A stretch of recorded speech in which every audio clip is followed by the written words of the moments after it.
En tus manos este tiempo de enseñanza. Dile ahí en tu lugar, Señor, te pido que tú hables a mi vida, que tú quites todo estorbo de en medio, que nada se interponga entre tu palabra y mi corazón, que es únicamente tu Espíritu Santo sembrando una semilla en tierra fértil que produzca fruto. Te pedimos que cualquier distracción, Señor, cualquier tipo de pensamiento, depresión, malestar, lo que sea, Señor, que se esté levantando como una barrera, que sea quitada de en medio y que hoy nada impida que tú hables a nuestras vidas. Te pedimos que así sea hecho en el nombre de Jesús. Amén.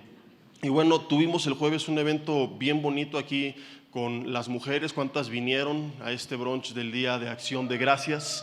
¿Verdad? Y tuvimos una invitada que compartió un testimonio impresionante de cómo el Señor la llamó del ateísmo al cristianismo. Ella organizaba pues foros de debate, ¿verdad?, para atacar la fe, y ahora pues una de las muchas cosas que hace es compartir justamente la palabra. Fue un tiempo de gran bendición. Ojalá que en próximos eventos especiales pues aprovechen siempre estas oportunidades, tanto de recibir como de traer también otras personas invitadas. Y este evento fue porque el jueves o este jueves se celebró en Estados Unidos principalmente. Tienen esta tradición, no voy a hablar de toda la historia, etcétera, pero cada año aquello que conocemos como el Thanksgiving Day, el Día de Acción de Gracias. Y yo siempre he dicho, ¿por qué en México imitamos lo malo y no lo bueno, verdad? Llega Halloween y todas las casas con calabazas, con brujas, con diablos, cosas espantosas. Llega Navidad y nos olvidamos que es recordar el nacimiento de Jesús, y parece que celebramos a este viejo gordo vestido de rojo, ¿no? Entonces todo se centra en Santa Claus, le pedimos a él y no a Jesús. Entonces somos muy buenos en imitar las cosas malas, y digo, porque una tradición tan bonita como esta, que consiste en darle gracias a Dios, no la celebramos. Y meditando en esto, solamente hay una respuesta lógica, y es que el ser humano no es muy agradecido. No quiero hablar hoy tanto de la gratitud hacia los demás. Pronto quiero compartir un mensaje donde yo sé que Dios va a hablar a tu vida, porque a lo mejor te has sentido desanimado, decepcionado. Hay gente que se llena de amargura cuando dio mucho y recibió muy poco. Entonces quiero hablar de cómo David fue de bendición para Nabal, y ahí Nabal feliz, pero cuando David le pide apoyo a Nabal, ahí sí Nabal dijo quién es David, ¿verdad? Y él, a pesar de esto, guardó su corazón y seguía haciendo lo que tenía que hacer. Entonces no quiero hoy como confundirme y mezclar las dos cosas, sino quiero enfocarme en la gratitud a Dios. Y es un mensaje que podríamos hablar en cualquier época del año, pero aprovechando pues este tiempo en el que nos encontramos, quiero compartir de esto. Ayer en Estados Unidos, bueno, el viernes, es un día muy famoso a nivel mundial. Va mucha gente también de México, porque es el famoso Black Friday, que es, digamos, que el Buen Fin original. El Buen Fin es la piratería chafa, mal hecha del Black Friday. En el Black Friday sí realmente rematan las cosas, en el Buen Fin las suben, luego les bajan, te las dan a compre ahora, pague cuando venga Cristo, y la gente ya con eso está feliz, ¿no? Entonces el Black Friday es justamente algo que va ligado al Día de Acción de Gracias. Es una forma de intentar ser generosos, por supuesto que también levantar la economía, etcétera, etcétera, pero todo esto parte de esta tradición. Y yo quiero que leamos una historia bien interesante en la Biblia, que será la base de este mensaje. De ahí pasaremos a un pasaje que hace algún tiempo compartí con ustedes, pero no lo veremos a fondo, solamente algunas características, porque tiene que ver con el tema de hoy, que es el poder de la gratitud. Nos han enseñado que para recibir tenemos que orar, y por supuesto que esto es bíblico. Jesús dijo: pedid y se os dará. La oración tiene poder, pero escúchame lo que te voy a enseñar hoy y demostrar con la Biblia, y es que si nosotros solamente venimos con Dios a pedir y pedir y pedir y pedir, pero no aprendimos a agradecer cuando recibimos, vamos a poner un límite a lo que Dios podía hacer en nuestras vidas. Porque muchas veces el poder de Dios se manifiesta a partir de la oración, pero muchas veces se manifiesta también a partir de la gratitud. Y dice en Lucas capítulo 17, versículo 11, que iba Jesús a Jerusalén y pasaba entre Samaria y Galilea. Y al entrar en una aldea, le salieron al encuentro 10 hombres leprosos, los cuales se pararon de lejos y alzando su voz dijeron: Jesús, Maestro, ten misericordia de nosotros. Cuando él los vio, les dijo: vayan, muéstrense a los sacerdotes. Y aconteció que mientras ellos iban, ¿qué dice la Biblia? fueron limpiados. Entonces dice la Biblia, los 10 leprosos, viendo que habían sido sanados, volvieron glorificando a Dios a gran voz. ¿Eso dice la Biblia? Perdón, me equivoqué, es que ya no veo bien las letras chiquitas. Dice, 9 de los 10 leprosos, discúlpenme, dice la Biblia, que viendo que habían sido sanados, volvieron glorificando a Dios a gran voz. ¿Eso dice la Biblia? No sé si me lo puedan proyectar porque creo que le estoy leyendo mal.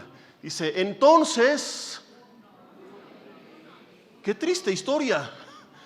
Pónganme a Silvia Pinal con este meme de acompáñenme a ver esta triste historia, porque aplica perfecto. Dice, sanó a 10 y regresó uno.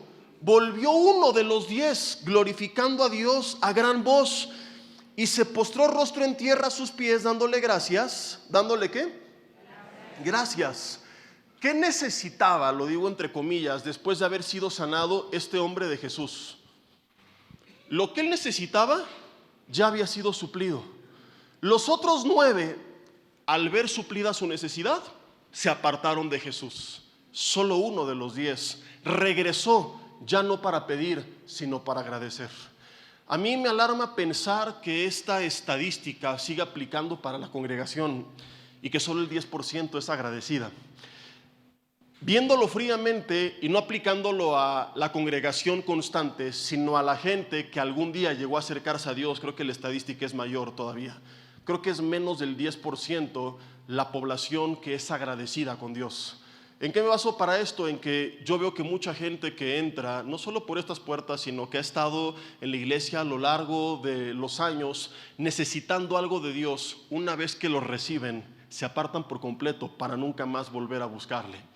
No hablo de regresar a la iglesia, hablo de mantener una relación con Él. Dijeras, bueno, se congregan en otro lugar, lo que sea, gloria a Dios, pero no. Hay mucha gente que vino desesperada porque un hijo estaba enfermo, porque no tenía trabajo, porque necesitaba solución en su matrimonio, porque estaba peleado con su esposo, porque estaba peleado con sus hijos, porque había una crisis en su vida y vienen como estos hombres de lejos clamando, Jesús, ayúdame. Y una vez que Jesús responde y trae sanidad y trae restauración y trae bendición, la gran mayoría, como en esta historia, no es un caso excepcional. La gran mayoría sigue haciendo lo mismo, se aparta para nunca más volver hasta que necesita algo, y son muy pocos los que suelen regresar con Él y postrarse a adorarle y decirle, Jesús, gracias. La respuesta de Jesús es increíble, porque Él dice en el versículo 17, ¿no son 10 los que fueron sanados? ¿Y los 9 dónde están? Y lo imagino desde el cielo preguntándose, ¿a cuánta gente ha bendecido? ¿A cuánta gente ha salvado? ¿A cuánta gente ha ayudado? ¿A cuánta gente ha restaurado? Y dice, ¿y dónde están? ¿En dónde quedaron? No hubo quien volviera y diera gloria a Dios, sino este, ¿qué dice la Biblia? Extranjero. Y le dijo, levántate, vete, tu fe te ha salvado. Y aquí viene algo increíble. Los 10 fueron sanos, solo uno fue salvo. Digan conmigo, uy, uy, uy. Ay, ay, ay. Este está muy fuerte. Hay mucha gente que puede experimentar la bendición de Dios, pero solamente aquel que lo reconoció, que le rindió su vida y que entonces como resultado vive agradecidamente el resto de sus vidas, será salva. Y el problema es que mucha gente viene buscando a Jesús como Salvador, como sanador, pero no les interesa buscarlo como Salvador. Mucha gente quiere al Jesús que sana, pero rechazan al Jesús que salva. Y de nada te sirve encontrarte con el Jesús que sana si nunca conociste al Jesús que salva. Con otras palabras, Jesús dijo, ¿de qué le sirve al hombre ganar el mundo si pierde su alma? Y no estoy diciendo que el que no regresó agradecido perdió la salvación, porque la salvación no se pierde, sino que probablemente nunca entendió quién era Jesús y nunca fue salvo.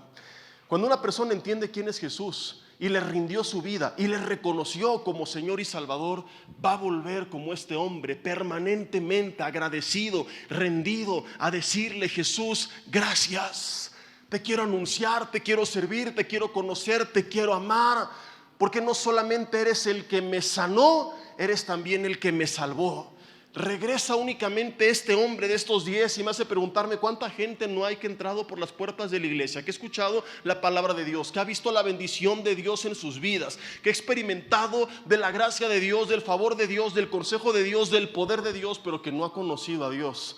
Que quizá sanó su matrimonio, sanó su economía, sanó su alma, sanó su mente, pero no salvó su alma. ¿Y de qué sirve sanar todo lo demás si no salvaste tu destino eterno? Y únicamente este hombre de los 10 fue salvo. Y lo más trágico es que Jesús dice que este hombre era extranjero. Solamente este extranjero, porque iba pasando entre, ¿dónde? Galilea y Samaria. Y recuerda que judíos y samaritanos no se llevaban. Entonces deja entrever la historia que los otros eran parte del pueblo de Dios y que este extranjero samaritano es el único que le agradeció. Y eso me hace meditar a mí en más cosas todavía. ¿Por qué solamente el extranjero y por qué los judíos no?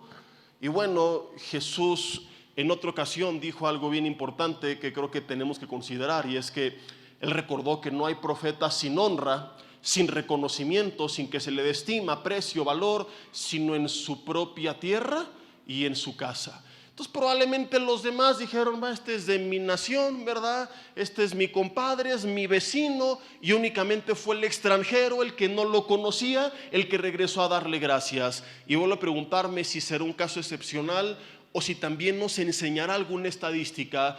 Y viendo hacia el pasado, estoy firmemente convencido de que no es un caso excepcional, que es también parte de una estadística, y te lo voy a explicar. ¿Por qué solamente este hombre volvió? ¿Por qué vemos, por ejemplo, que en el Antiguo Testamento el pueblo de Dios fue tan ingrato con Dios? Te encuentras Israel cuando anda vagando por el desierto. ¿Les faltó vestido? ¿Les faltó alimento? Les faltó durante el día una nube que los protegía del calor arduo del desierto. Les faltó una columna de fuego que les daba calor en la noche para el frío extremo del desierto. Nunca les faltó maná, nunca les faltó agua, nunca les faltó vestido, nunca les faltó en este sentido este tipo de techo o protección de la intemperie. Y en vez de agradecer y decir gracias Señor porque nos sacaste de Egipto, éramos esclavos, estábamos oprimidos, no teníamos nada y nos has dado libertad, vamos rumbo a Canaán. ¿Qué hicieron durante esos 40 y tantos años en el desierto? Quejarse y murmurar, quejarse y murmurar, quejarse y murmurar. La pregunta es, ¿por qué el extranjero que no conoce de Dios tiene gratitud? ¿Y por qué el pueblo de Dios que le conoce es ingrato? Si tú querías confirmación de que esto no es un caso excepcional, que es una estadística, ahí tienes el más claro ejemplo. No te estoy hablando de 1, 2, 3 casos aislados. El pueblo que sale de Israel eran más de 2 millones de personas. Y es cifrarla de 600,000 hombres, que sale de Egipto, perdón. Súmale esposas y sus hijos, hablamos de más de 2 millones de personas. Y toda esa primera generación no entró a Canaán. Y toda esa primera generación no fueron 1, 2, no fueron ni siquiera los 9 de esta historia de Lucas. Fueron millones de personas malagradecidas con Dios. Millones de personas que todos esos 40 años únicamente se estuvieron quejando. Ay, en Egipto nos sentábamos a las ollas de la carne, pero eras esclavo, papá. ¿Por qué nos sacaste para dejarnos morir aquí? Ni siquiera fue por culpa de Dios, sino por su incredulidad, pero hasta eso se les olvidó. ¿Y de qué estuvo lleno su corazón? De ingratitud. ¿Y qué pasó con ellos? Murieron en el desierto. Nunca he leído una historia de alguien que haya sido ingrato con Dios cuyos días hayan terminado bien.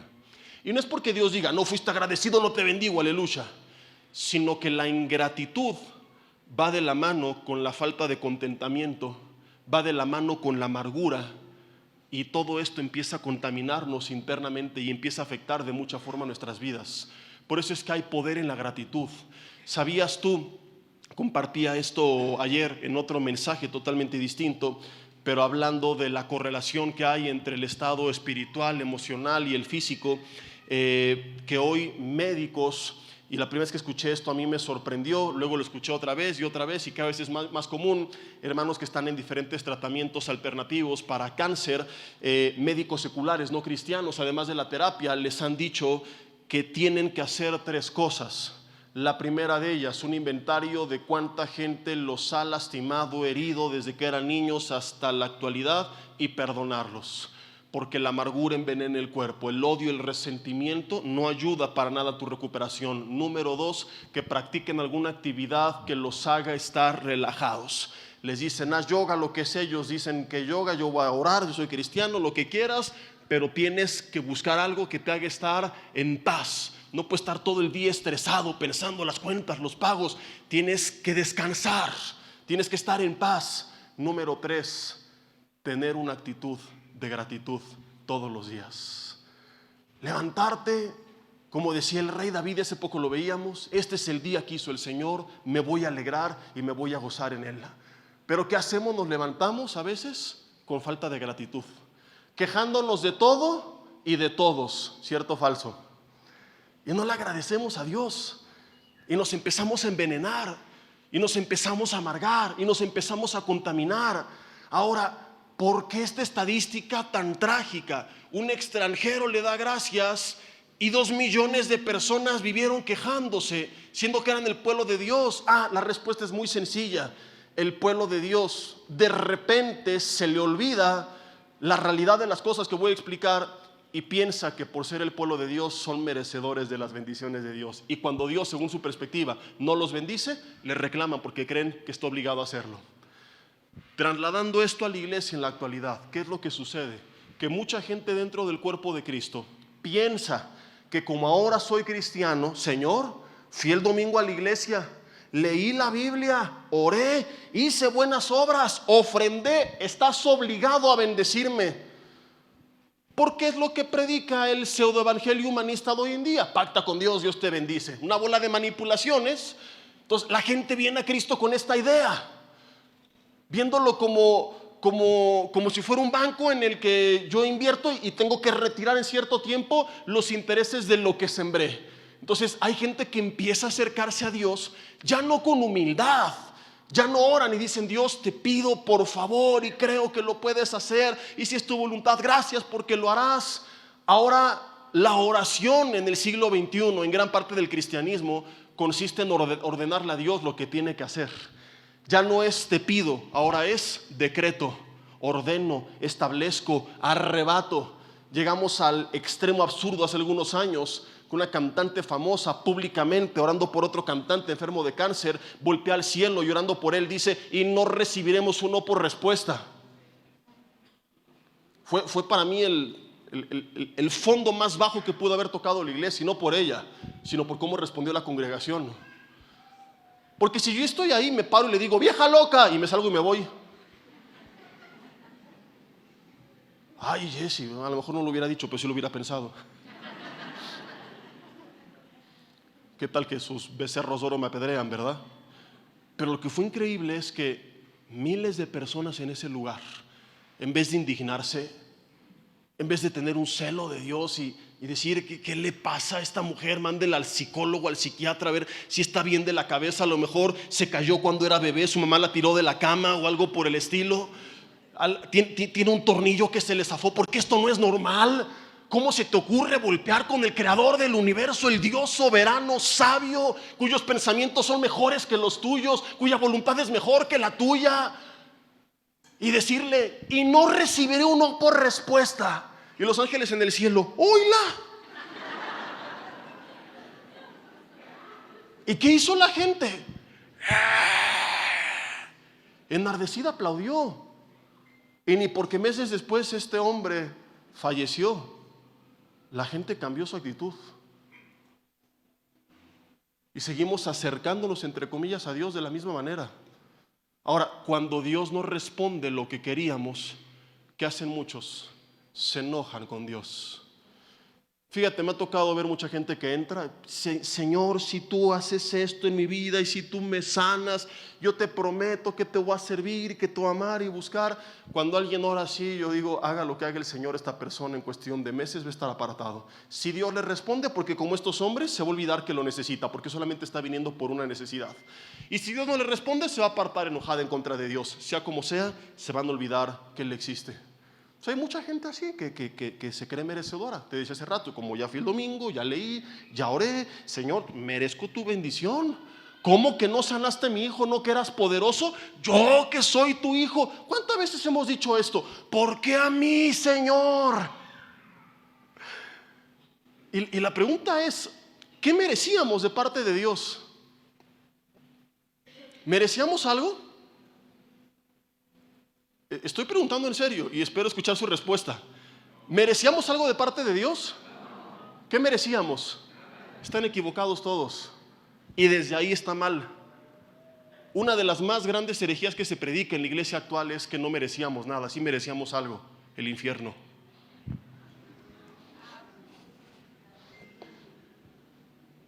Entonces, desde ahí partimos mal, porque al decir no merecía nada, no me estoy ubicando en la realidad. Entonces me tengo que ubicar de la realidad, decir, Señor, lo que merecía era el infierno. Vayámonos por partes. Paso número 1, por tu sacrificio, que no merecía que lo dieras, que lo hiciste por amor a mí, me libraste de la condenación eterna cuando yo me arrepentí y te entregué mi vida.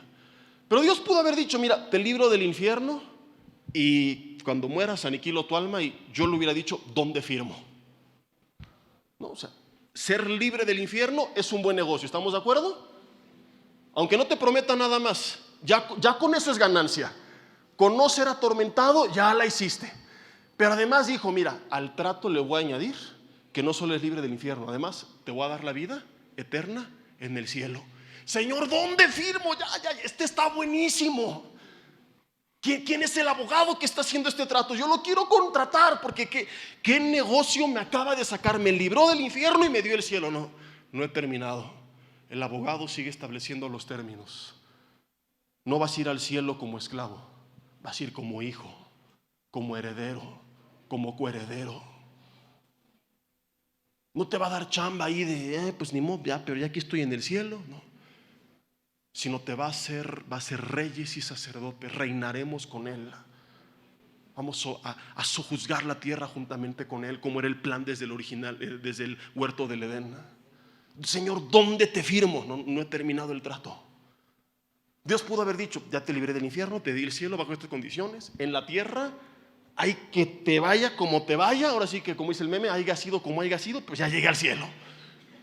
Y dirías, ¿dónde firmo? No, aquí ya aunque me vaya de la patada, pero ya sabiendo lo que viene, ¿dónde firmo, Señor? ¿No?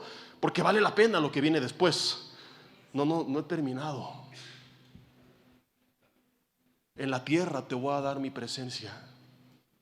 Te voy a acompañar donde quiera que vayas. Voy a estar contigo siempre.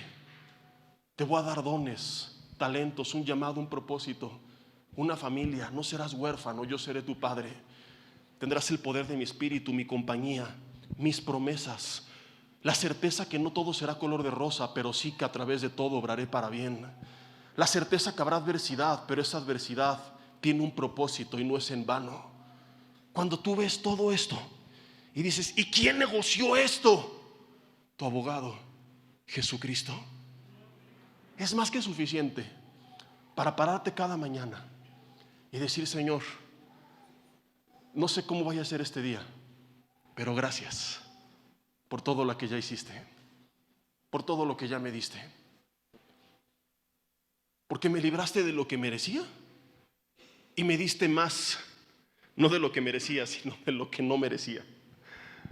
Has sido tan bueno, tan paciente, tan misericordioso, tan benigno conmigo que ¿de qué me voy a quejar? O sea, ya todo lo que venga es extra.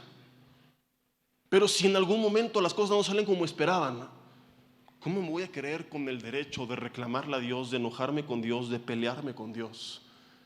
El caso más común es cuando la gente se enoja con Dios porque partió un ser querido. Pregunta, ¿no que creían en la vida eterna? Se entiende que haya dolor, se entiende que podamos decir, ¿y por qué no más tiempo? Pero de eso enojarme y pelearme con él, volverme ateo. Más del 50% de los ateos son ateos por esta razón. Pasaron algo que no entendieron y se enojaron con Dios. Por eso es que no es que tengan realmente buenos argumentos y una convicción, es más bien que no se han reconciliado con Él, porque si no fuera así, vivirían disfrutando su vida. Y mi pregunta es, ¿por qué gran parte de ellos dedica su vida para pelear con alguien que no existe? Es como si yo llego a mi casa y en mi casa no hay nadie, mi hija y mi esposa están fuera, pues yo me dedico a hacer lo que tenga que hacer. No sé, dormir, leer, ver la tele, lo que sea. Pero ¿te imaginas que estuviera por toda la casa? Aquí no hay nadie. Aquí no hay nadie. Marco por teléfono a todos ustedes, hermanos, en mi casa no hay nadie. Bueno, si no hay nadie, pues haz lo que tengas que hacer tú solo. ¿Por qué estar convenciendo a los demás de que no hay nadie? Estoy seguro que no hay nadie. Entonces es absurdo.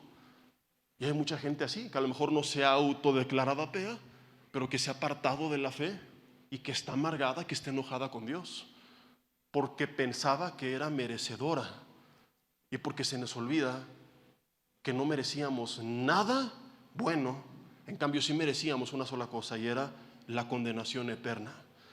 Cuando yo comprendo esto, puedo ser agradecido con Dios, no por lo que vaya a hacer, sino por lo que ya hizo.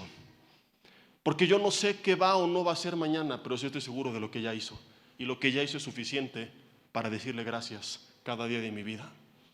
¿Qué sucede cuando nosotros olvidamos esto y nos creemos merecedores?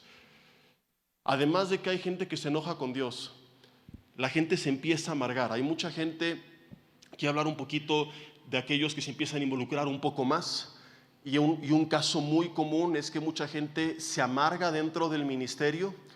Yo no sé si tú inclusive algún día aquí o en otra congregación llegaste a servir, a predicar, fuiste parte activa del cuerpo de Cristo, pero te apartaste por completo y te limitaste a decir, me congrego y nada más, porque te amargaste, porque según tu perspectiva no te valoraron, porque no te reconocieron, porque no te dieron las gracias, porque no te pagaron.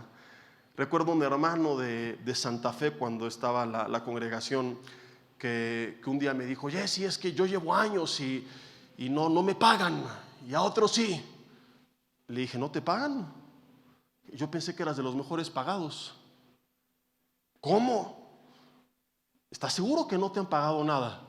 Sí. Le dije, caray, entonces creo que he leído mal, y le enseñé un par de pasajes. Primera de Corintios capítulo 6, versículo 20. Dice, porque habéis sido comprados por precio, glorificad pues a Dios en vuestros cuerpos y en vuestro espíritu, los cuales son de Dios. ¿Me estoy explicando o no? Le dije, ¿cómo que no te pagan? ¿Estoy leyendo mal o dice aquí que se pagó por ti?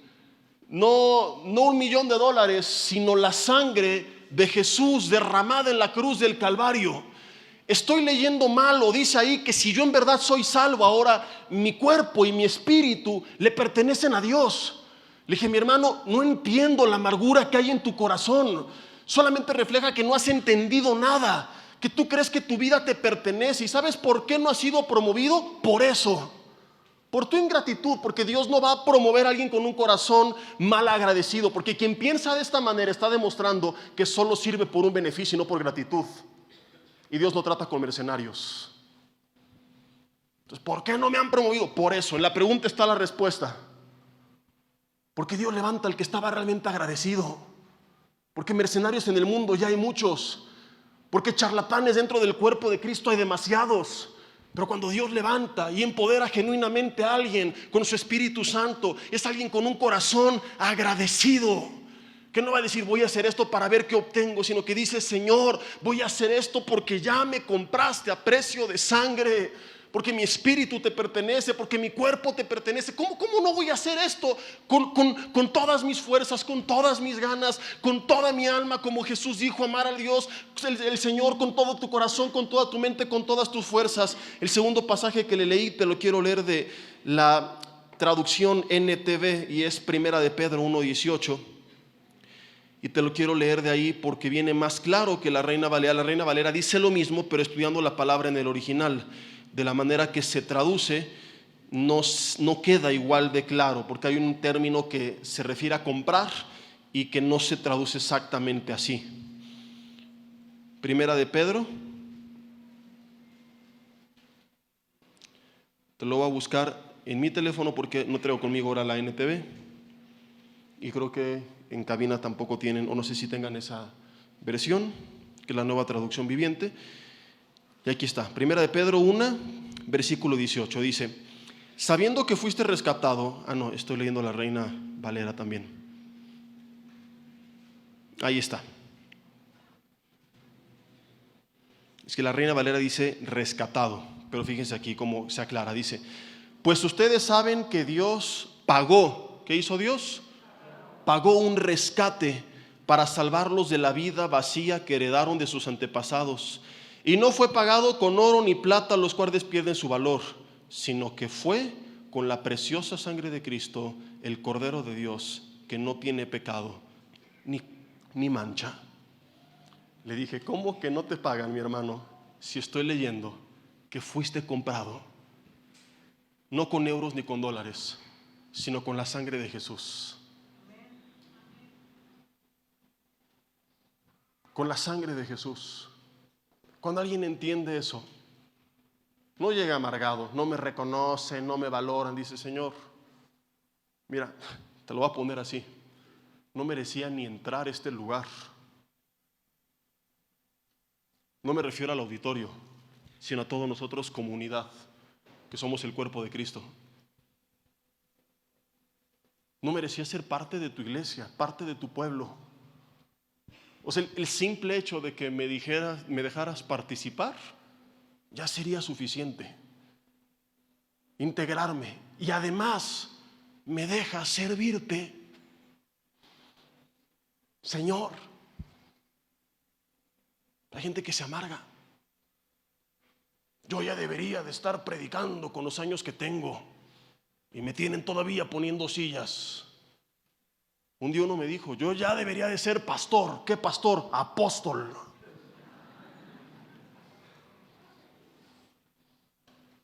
Soy tan humilde que ya lo merecería. Dios nunca va a usar a esta gente. Esta gente va a acabar dividiendo iglesias. Va a acabar hablando mal de otros, metida en chismes, en murmuraciones. Dios no puede levantar a alguien con un corazón así. Es el corazón de Absalón. Y si acaso llega a ser levantada, terminarán mal. O pregúntale a Absalón cómo terminó. Se apoderó del reino un tiempo, pero acabó muerto. Porque en su corazón se paraba en medio del camino y decía: cómo quisiera que alguien me pusiera por rey para hacer justicia. ¿Y le interesaba hacer justicia? Le interesaba empoderarse él. Y acabó muerto. Entonces hoy hay mucha gente como Absalón. Su discurso es: quiero servir. La realidad es: quiero servirme. Dios es el pretexto. ¿Qué diferencia con Juan Bautista? Que después de presentar a Jesús como el Mesías, algunos de sus discípulos se fueron a seguir a Jesús. Y llegan después otros discípulos de Juan: mira, ahí están los que estaban contigo, se fueron con él. ¿Y qué dijo Juan? Ya nos están bajando la chamba. Dijo: qué bueno, qué necesario que yo mengüe, pero que él crezca. Este hombre tiene un corazón agradecido y entendió que su chamba no era Jesús, usar a Jesús para exaltarse a él, era humillarse a él para que Jesús fuera exaltado. Que su chamba era presentar al Mesías y que la gente siguiera a Jesús. Yo a veces tengo que tomar pastillas para el mareo cuando entro a ver redes sociales, porque luego me dan ganas de vomitar. Y una de las razones es que, no voy a decir nombres, pero hay gente que se le olvidó a quién está representando. Entonces ves sus fotos con sus poses y dijeras: bueno, fueron el gancho y dieron un mensaje. Está bien, habría que ver si quizá él lo utilizó como un método para predicar la palabra, pero no, simplemente es presunción sin palabra. Cuando hay palabra es mi palabra, no la de Dios. Sus frases tuiteras, motivacionales, rimbombantes, puestas en una imagen bonita, entre comillas, con las fotos así, como Moisés abriendo el mar. ¿Te imaginas a Moisés? A ver, pongan un cuadro aquí mío. Cuando el que abrió el mar fue Dios. Entonces dices, a ver, no estoy criticando que tengan redes, yo tengo, pero cuando decidí tener fue para predicar la palabra. Ok, que usan ciertas cosas como gancho, pero para predicar la palabra. Pero cuando ves una y otra y otra y otra y todo soy yo, y no se presenta a Jesús, dices, ¿a quién está representando este supuesto ministro? Ya no es que yo mengüe pero que él crezca, es que mengue él, hay que se aplaque y que yo crezca.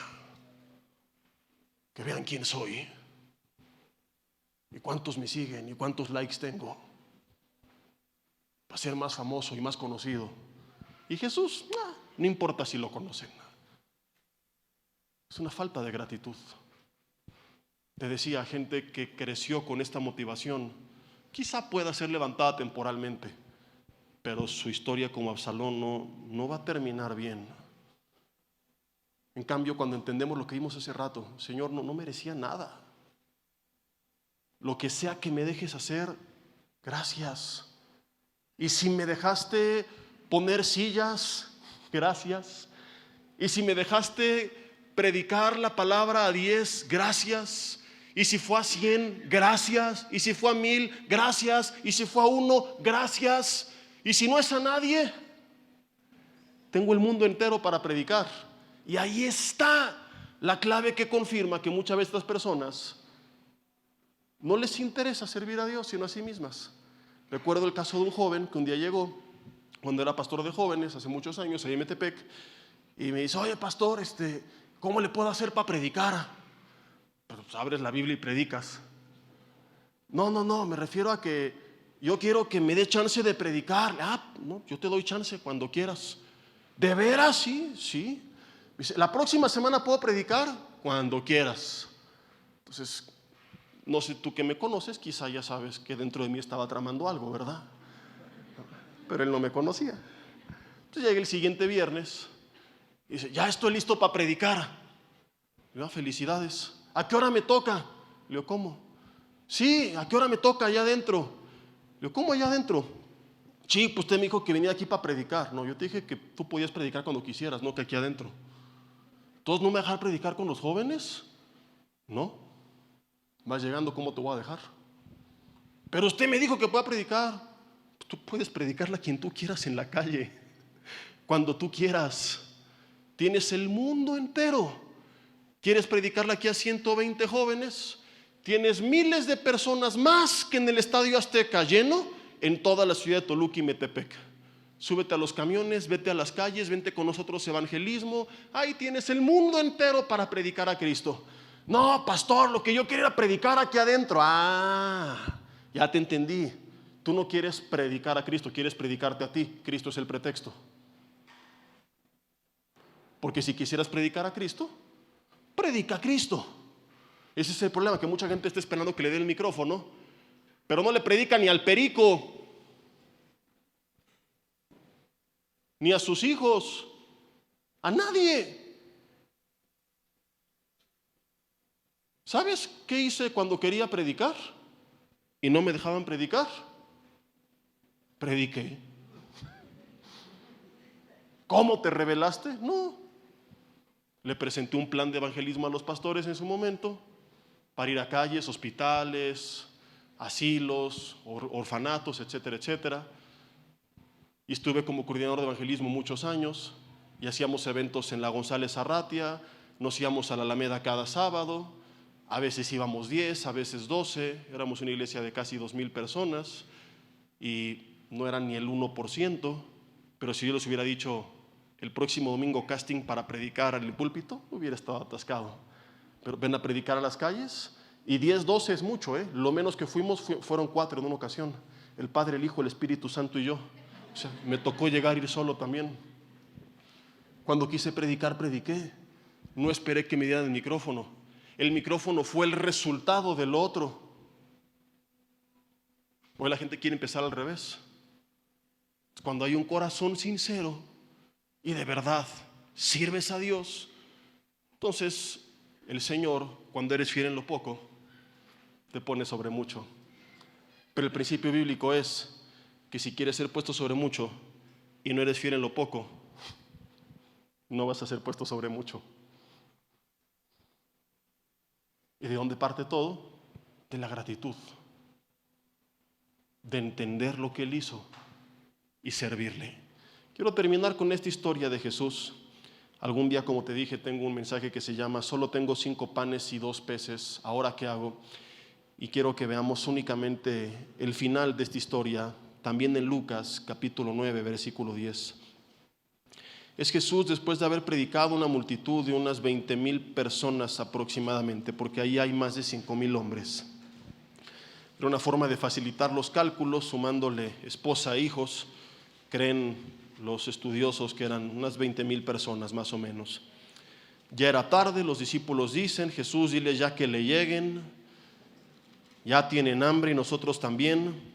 Jesús dice: no tienen necesidad de que se vayan, denles ustedes de comer.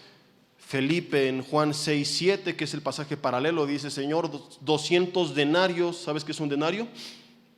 200 denarios, que era el salario de un día, no bastaría. O sea, no había dinero, y aunque estuvieran, están en medio del desierto. Entonces, ya es tarde, tortas Habacuc que está cerrado, tacos de guisado del Apocalipsis, bien picosos estaban, también ya estaban cerrados, no había servicio a domicilio, se les fue la señal, Jerusalem Eats no estaba funcionando. Entonces había un gran problema, porque el maestro dice: den ustedes de comer, pero no tenían más que 5 panes y 2 peces, que según Juan 6:9 fueron donados por un muchacho. Pregunta: ¿qué hubieras hecho tú en lugar de Jesús? Ahora, antes de continuar la historia, quiero que entendamos un principio bien importante, porque mucha gente a veces lo ve desde el punto de vista del Jesús divino. Pero la historia no es de que Jesús ahorita con sus super Jesús poderes va a decir ¡fua! Y los va a multiplicar. Él estaba en su forma humana, sujeto como tú y como yo al Padre. ¿Estamos de acuerdo? Lee luego en casa Juan 5, y particularmente versículos 19 en adelante, donde esto queda bien claro. Entonces no lo interpretes como que ahorita Jesús pues truena los dedos y ya estuvo, porque el milagro no lo hizo Él directamente, sino vino de parte del Padre. Pero Él sí influyó con la actitud que tuvo para que sucediera el milagro. Antes de ir a ver la actitud de Jesús, volvamos otra vez al escenario. 200 denarios para alimentar a esa multitud. O sea, es tu salario de 200 días. Para hacerlo más real, imagínate que tienes que pagar mañana una cuenta que equivale a 200 días de salario. Saca tu calculadora o ahí en tu mente, divide lo que ganas en un año, y todo eso, ¿verdad? O sea, lo que ganas en un año, divídelo en 365 días y luego multiplícalo por 200.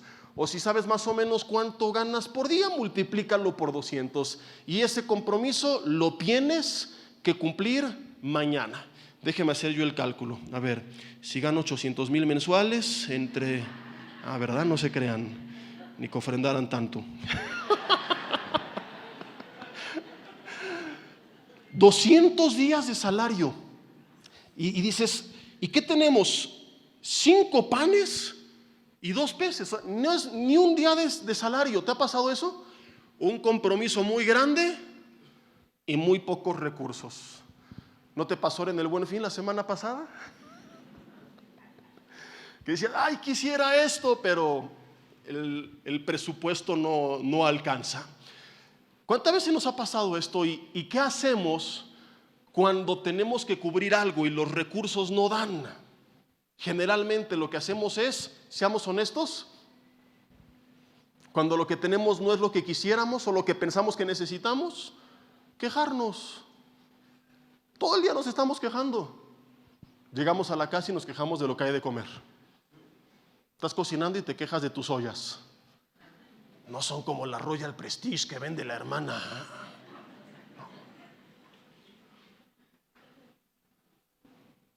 Vas manejando y te quejas porque no traes el coche del de al lado. Tienes tu teléfono y te quejas porque no es el iPhone 15 que hace lo mismo que el 13, pero ya tiene puerto tipo C. que ese los Android los usaban desde que Moisés tenía celular. Todo el tiempo nos estamos quejando de mis hijos, de mi esposo, de mi iglesia, de dónde me fui de viaje. Hay gente que se va de viaje y se queja todo el tiempo en el viaje. Me quejo de dónde estoy sirviendo, como hace rato te decía, yo ya merecería esto, lo otro. Me quejo de la ropa que traigo. La semana pasada hacía un calorón, nos quejamos del calor. Ahora hace un mendigo frío espantoso, nos quejamos del frío. A estar Dios, les mando frío, les mando, ¿no? Por eso nos manda frío y calor al mismo tiempo. Y así estaba Jesús.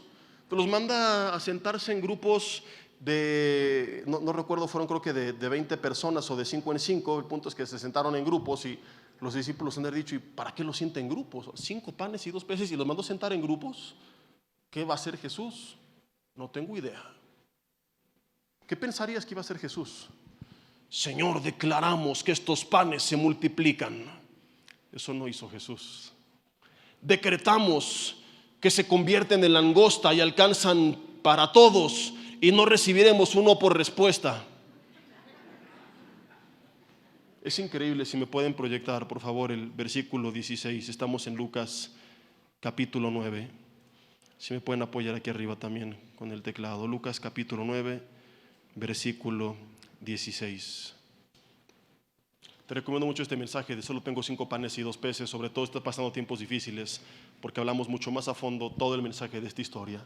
Fíjense, y tomando los 5 panes y los 2 pescados, levantando los ojos al cielo, ¿qué hizo Jesús? Los bendijo y los partió y dio a sus discípulos para que los pusieran delante de la gente. ¿Sabes qué dicen los pasajes paralelos? Que dio gracias.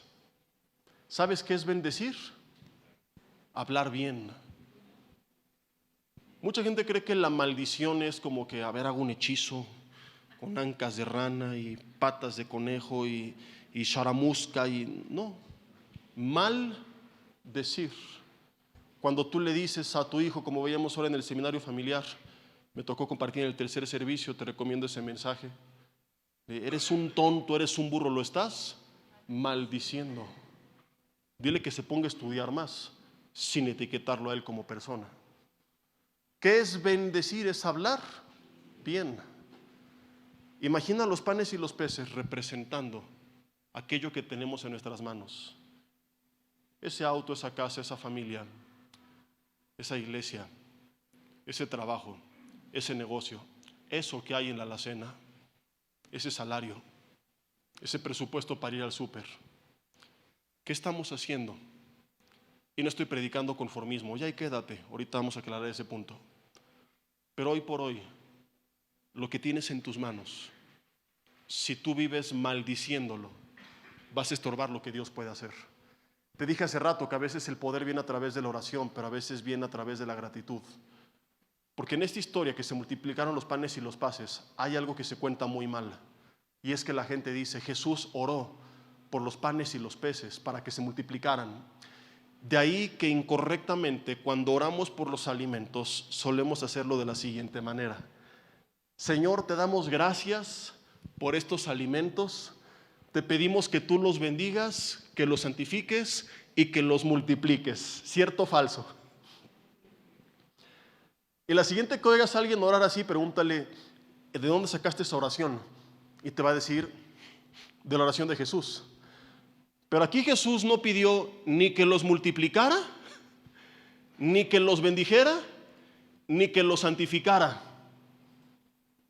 No pidió a Dios que Dios bendijera los alimentos. Jesús bendijo los alimentos. Bendecir, habló bien de lo que tenía en sus manos. ¿Me estoy explicando? Dio gracias. De tal forma que la oración correcta es: Señor, te damos gracias por estos alimentos que tú nos das.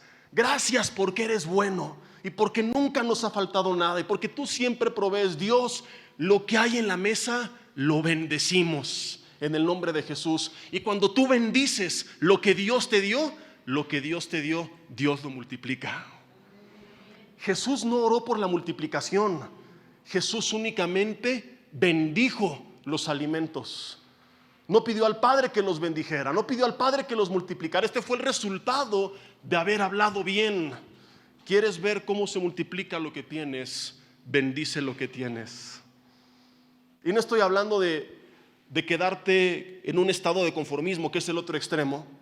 La Biblia dice: sean vuestras costumbres sin avaricia, contentos con lo que tenéis ahora.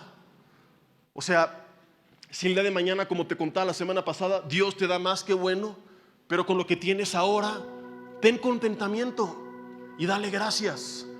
Dice Efesios capítulo 5 versículo 20 que demos a Dios gracias en todo y por todo. De una forma más clara, en Primera de Tesalonicenses, te lo voy a buscar, capítulo 5 versículo 17. Filipenses, Colosenses y Tesalonicenses. Primer carta, capítulo 5 versículo 17 dice: orad sin cesar, dad gracias en todo, porque esta es la voluntad de Dios para con vosotros en Cristo Jesús. Y luego dice: no apagues al Espíritu. En Efesios 4 dice: no contristes al Espíritu, viendo una lista de cosas que hacemos a veces que lo contristan. El capítulo 5 continúa hablando, y en el versículo 20, Efesios 5:20 dice: den gracias a Dios por todo, en todo, siempre. Y si el día de mañana Dios te permitió crecer más, tener más, por supuesto tú hiciste tu parte, trabajando, esforzándote, tomando decisiones sabias, y con la bendición de Dios creciste, qué bueno. Pero hoy lo que tienes en la mesa, bendícelo. Si el día de mañana tienes una casa más bonita, gloria a Dios. Yo no estoy diciendo que no me estoy yendo al extremo del ascetismo, que es la negación del placer. Pero la que tienes hoy, bendícela. Ya basta llegar todos los días y mugre casa, el perro también, es de la calle, no tiene pedigrí, ¿no?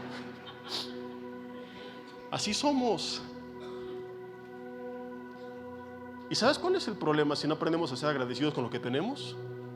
Que entonces cuando tengas más, ahora vas a querer otra cosa más y seguirás sin ser agradecido y nunca vas a disfrutar de la vida. De modo que este mensaje no es complemento de la semana pasada, pero creo que queda mucho de la mano con lo que vimos. Hay gente que nunca aprendió a ser feliz porque nunca aprendió a ser agradecida. Entonces viene diciembre y yo no sé cuáles son tus planes, por ejemplo. A lo mejor fue un año difícil. A lo mejor este año lo más cercano al pavo que tendrás es tu esposo. Y habrá un alimento más sencillo sobre la mesa. Toma eso en tus manos y dile: Dios, gracias. Yo recuerdo una Navidad que la pasamos mi esposa y yo muy enfermos, tirados en cama con un sándwich. Pero la pasamos bien esos días y dijimos: Dios, gracias. No pasó por nuestra cabeza: ¿por qué en estas fechas, Señor? Porque además nos contagiamos por andar atendiendo hermanos. Una hermana súper enferma, estuvo platicando con mi esposa media hora, y después de media hora le dice: ay, es que estoy súper enferma. Dices: te hubieras alejado. Pero hubo gratitud, y cuando hay gratitud, Dios bendice. ¿Por qué Dios no puede bendecir cuando no hay gratitud? Porque estaría promoviendo la idolatría.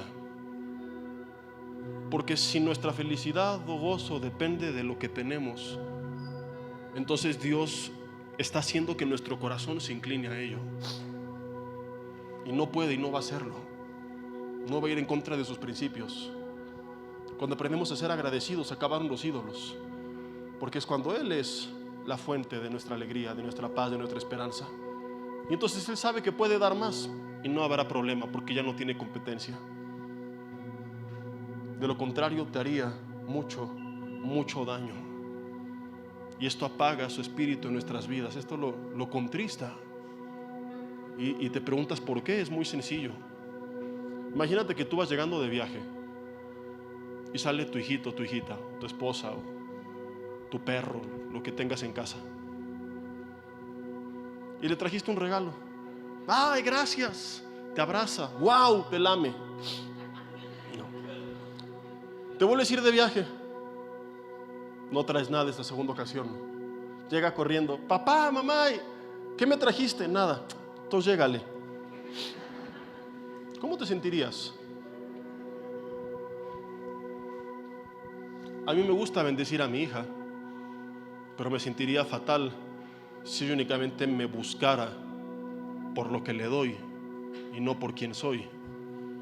Y yo no la amo más de lo que Dios nos ama a nosotros. Entonces, si a un padre con un amor imperfecto le puede doler la ingratitud de sus hijos, imagínate a Papá Celestial, que lo que dio no fue un regalo de un viaje, sino la vida de Jesús en la cruz del Calvario. Y llega con nosotros cada día con brazos abiertos y nos abre camino al trono de la gracia para que vengamos confiadamente a su presencia. Y en vez de llegar y decir, gracias papá, le decimos, hoy no me trajiste nada, pues ahí te ves.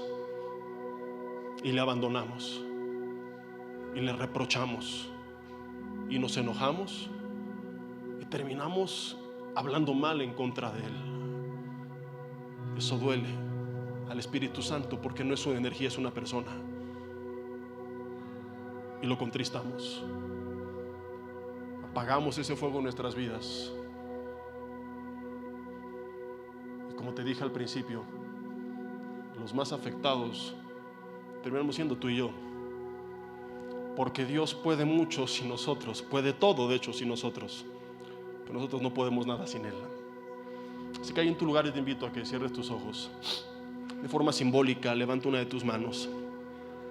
Imagina a Jesús con esos panes y peces y pon ahí en la palma de tu mano todo lo que tienes, esa casa, ese auto o esa bicicleta o esas dos piernas, y dile, Dios, gracias.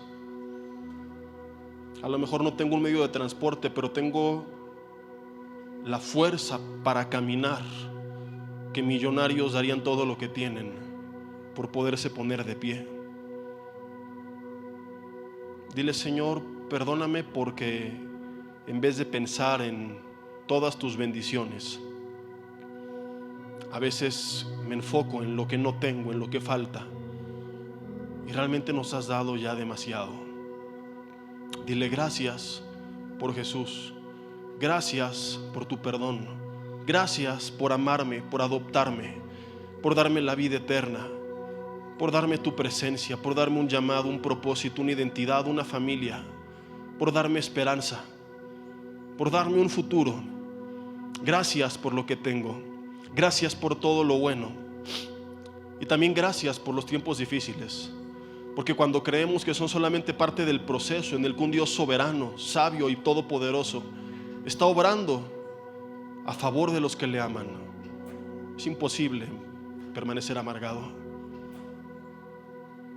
Hay cosas que a veces no entendemos, pero creer que Dios está obrando nos hace capaces de darle gracias. José vuelta con sus hermanos 20 años después de haber sido vendido como esclavo y dice, no se preocupen, no les voy a hacer nada, ustedes pensaron mal en contra de mí, pero Dios lo encaminó a bien. Yo estoy seguro que él en ese momento dijo, Dios, gracias por todo este proceso tan difícil, porque sirvió para esto, para preservar la vida de mucha gente, dijo José a sus hermanos.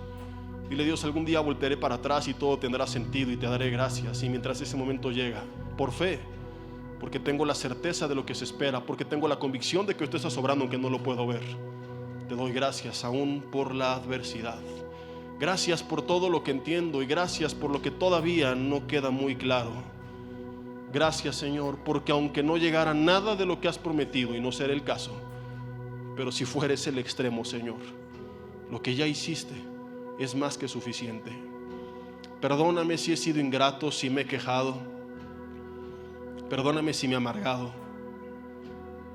Señor, hoy quiero, como Juan dijo, menguar para que tú crezcas, vivir para ti, servirte a ti, anunciarte a ti, reflejarte a ti, darte gloria a ti en todo lo que haga. Y ahí en tu lugar, escucha esta canción y si te la sabes, conviértela en oración y alza tu voz y terminemos agradeciéndole a Dios.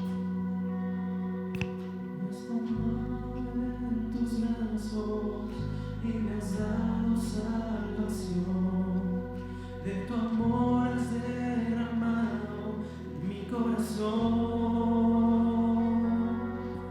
No sabré agradecerte lo que has hecho por mí.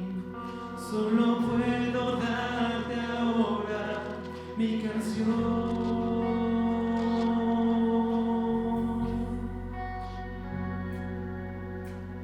Gracias, gracias Señor, gracias mi Señor Jesús.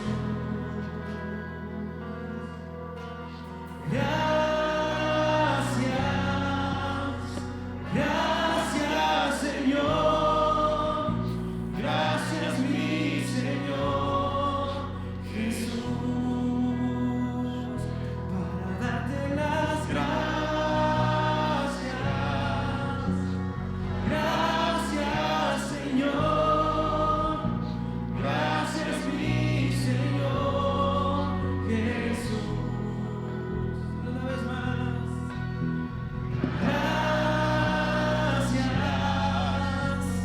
Gracias Señor, gracias mi Señor Jesús.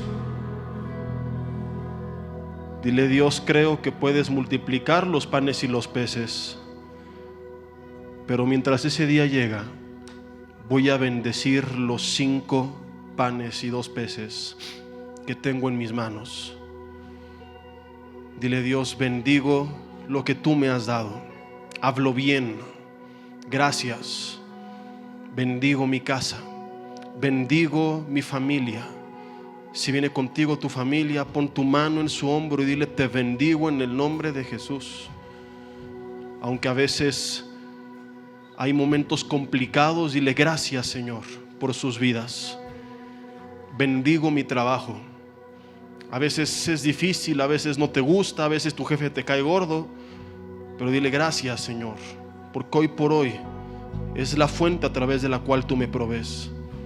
Bendecimos nuestra ciudad, bendecimos nuestro México, Señor. Hay tanto que cambiar en él, pero te damos gracias porque al menos podemos reunirnos con libertad, porque no se nos persigue por amarte y por buscarte. Bendecimos a nuestras autoridades, no importa de qué partido sean, gracias. Los bendecimos y oramos por ellos. Bendecimos nuestra iglesia, Señor. ¿Cuántas veces nos hemos quejado? Ay, tantos minutos allá afuera y las rampas, y sí, no es lo ideal. Sé que no es tan cómodo como donde estábamos antes. No vamos a vivir la vida amargados, se nos inundó el auditorio. No, dile: Dios, gracias. Porque la iglesia primitiva se reunía en catacumbas, los mataban por predicar. Gracias. Te quejas de la fila que haces en el auto, pero no te das cuenta que eso implica que tienes uno. Dile: gracias Señor. Gracias. Bendecimos este lugar, bendecimos a nuestras autoridades, bendecimos a nuestros líderes, bendecimos a nuestros pastores. A lo mejor estabas amargado porque alguien, según tu perspectiva, se equivocó contigo, pero no seas ingrato y valora todo lo bueno que Dios te da a través de esa persona y dile: Dios, gracias. Es obvio que como ser humano no todo siempre va a ser color de rosa, y a veces va a haber diferencias y desacuerdos. Y dile: Dios, te entrego esa diferencia, ese desacuerdo, pero no voy a maldecir sus vidas. Bendice a tu autoridad. Y si hay alguien aquí que ha sido de bendición para tu vida, esa persona que te trajo a Cristo, ese líder en tu ministerio, algún maestro que tienes de la Biblia, acabando esta reunión, búscale y dile: gracias. Y dile: Dios, gracias por su vida. Dios, bendecimos todo lo que tú has puesto en nuestras manos. Vamos a vivir con un corazón agradecido, Señor. Nuestra mirada estará puesta en ti, y una vez que eso suceda genuinamente, gracias Señor, porque tú eres fiel y no eres deudor de nadie. Y sabemos que de la gratitud vendrá muchas veces la bendición y la multiplicación. En el nombre de Jesús, amén y amén, y que así sea. ¿Qué tal? Me da muchísimo gusto saludarles y quisiera simplemente comunicarles que gracias a todos ustedes a través de todas las naciones en el mundo que aman la palabra de Dios y que realmente están interesados en que nosotros como organización Vida Nueva para el Mundo continúe predicando el Evangelio de la gracia de Jesucristo, podamos nosotros continuar haciéndolo gracias a sus donaciones. Este año cumplimos 46 años de ministerio, 46 años donde hemos predicado, pensamos y consideramos de una forma fiel el Evangelio, la sana doctrina de Jesucristo.